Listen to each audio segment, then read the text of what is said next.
এজন্য রব্বুল আলামিন বান্দাদেরকে ক্ষমা করে দেওয়ার জন্য তিনি বান্দার দুই হাতকে এত বেশি ভালোবাসেন, এজন্য তিনি প্রতিদিন শেষ রাতে, কোন রাতে? শেষ রাতে, রাতের বেলায় রব্বুল আলামিন প্রতি রাতে দুনিয়ার আসমানে আসেন। কোন আসমানে? দুনিয়ার আসমানে, অর্থাৎ যে আসমান আমরা দেখতে পাই এই আসমানে আল্লাহ তাআলা আসেন। আসার পর বান্দাদেরকে ডাক দেন, ও আমার বান্দারা, কে আসো অপরাধী, আমি আল্লাহর কাছে যাও, আমি আল্লাহ তোমাদের জীবনের গুনাহগুলোকে মাফ করে দেব। কে আসো অভাবী, আমি আল্লাহর কাছে চাও, আমি আল্লাহ তোমাদের অভাবগুলোকে দূর করে দেব। কে আসো অসুস্থ, আমি আল্লাহর কাছে চাও, আমি আল্লাহ তোমার অসুস্থতাগুলো দূর করে দেব। সুবহানাল্লাহ বলেন। তাহলে আল্লাহ তাআলা কি দেওয়ার জন্য প্রস্তুত, তিনি বান্দাকে কিভাবে দেওয়া যায় তিনি সব সময় এই পথ খোঁজেন। কিন্তু আমাদের যে অবস্থা সেটা হলো কিভাবে আল্লাহর কাছ থেকে না নেওয়া যায়, নিজেই কামাই করা যায়, আমরা সেই চিন্তা ভাবনা করি। হ্যাঁ, আল্লাহ দেওয়ার জন্য প্রস্তুত, কিন্তু আল্লাহর কাছ থেকে না নিয়ে আমরা নিজে কিভাবে কামাই করতে পারবো আমরা এই কাজ করতে চাই। আল্লাহ যদি আপনার আমার জীবনে বরকত না দেয়, কামাইয়ের মধ্যে বরকত না দেয়, পরিবারে যদি বরকত না দেয়, ওই পরিবারটা কোনোদিন জান্নাতি পরিবার হতে পারবে? আরো জোরবান হতে পারবে? আপনি আমি যতই চাই যে আপনার আমার পরিবারটা ভালো থাক, কি থাক? ভালো থাক, কিন্তু ওই পরিবারে কি নাই? আল্লাহর রহমত নাই। ওই পরিবার কোনোদিনও কি হতে পারবে না? সুখী হতে। আমরা যদি সুখী পরিবার যদি হতে চাই, সুখী পরিবার যদি গঠন করতে চাই, সুন্দর জীবন যদি গঠন করতে চাই, তাহলে চাইতে হবে কার কাছে? আরো জোরে বলেন, চাইতে হবে কার কাছে?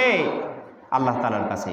তো সম্মানিত হাজিরিন, তাহলে প্রতিদিন শেষ রাতে, রাত 1টা যখন বাজে, রাতে 1/3 যখন হয়, 2/3 যখন হয়, এই সময় আল্লাহ তাআলা দুনিয়ার আসমানে এসে বান্দাদেরকে ডাক দেয়, ও আমার বান্দারা, তোমাদের কার কি অভাব, কার কি অভিযোগ, আমি আল্লাহর কাছে চাও, আমি আল্লাহ তোমাদেরকে দিয়ে দেব। সুবহানাল্লাহ। কিন্তু আমাদের সমাজে কিছু অহংকারী মানুষ আছে। কি মানুষ আছে? অহংকারী মানুষ, যারা আল্লাহ তাআলার কাছে চাওয়াটাকে পছন্দ করে না। এত আল্লাহ তাআলার কাছে চেয়ে কি হবে, আমারে তো সব কিছু আছে, এইরকম চিন্তা ভাবনাওয়ালা মানুষ আমাদের সমাজে কি নাই? কিন্তু অভাব নাই।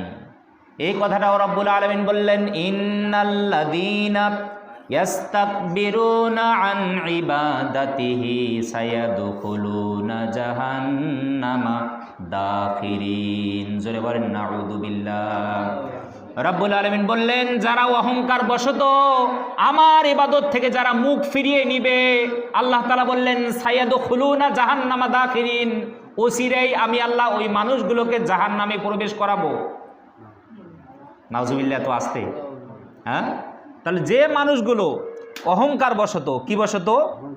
অহংকার বশত আল্লাহ তাআলার কাছে চাইবে না, অর্থাৎ সে মনে করে আমার কোনো কিছুর কি নাই, দরকার নাই। কারণ দোয়া করাটাও একটা ইবাদত। দোয়া করাটাও কি একটা? আরো জোরে বলেন, দোয়া করাটাও কি একটা ইবাদত।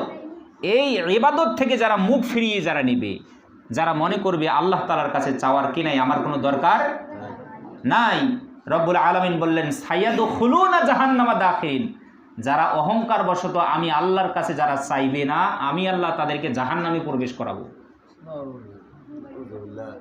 তাহলে আপনার আমার যতই সুস্থতা থাক, যতই আপনার আমার অভাব না থাক, যতই আপনি আমি বড়লোক হই, যতই আপনার আমার সব কিছু থাক, কিন্তু তারপরেও চাইতে হবে কার কাছে?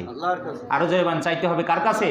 আল্লাহ তাআলা এই কথাটাই বলেন যে ইবাদত, যে আমার কাছে চাওয়া, মোনাজাত করা, এটা একটা ইবাদত। এই ইবাদত থেকে যারা মুখ ফিরিয়ে নিবে অহংকার বশত, কি বশত? অহংকার বশত।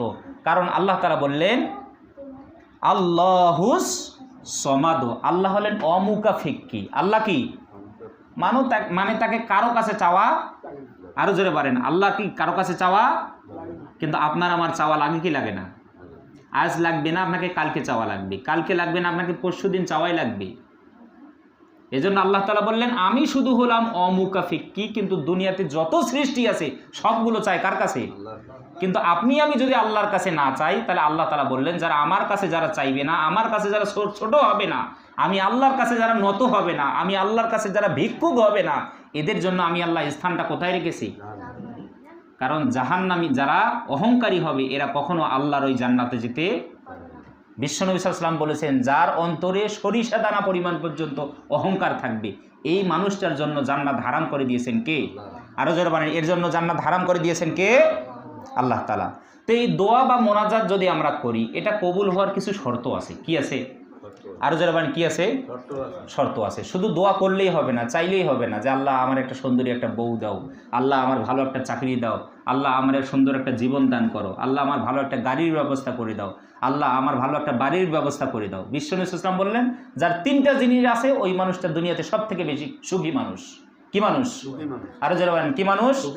যার তিনটা জিনিস আছে, এই তিনটা জিনিস থাকলেই বুঝবেন যে ওই মানুষটা দুনিয়াতে সুখী মানুষ। প্রথম নম্বরে যার বউটা ভালো। কি ভালো? আরো জরবান কি ভালো?